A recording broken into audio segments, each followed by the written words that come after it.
Combine an element from a list with a string. First, go to brackets.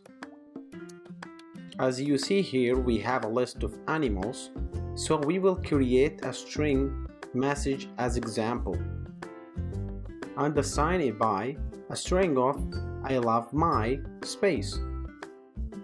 Then print message plus animals element 2 or dog.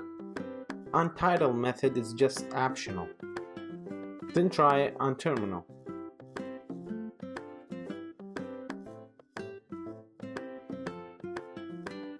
Look at that.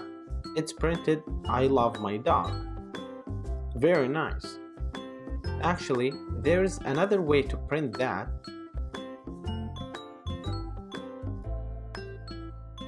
By using print I love my plus space plus animals element -2 or dog. That title is just an optional, but it's good if you just put title. Okay, try on terminal now. Cool, it's printed I love my dog. Very good. That's all for now. Make sure you have to do this by yourself on your computer. Thanks for watching.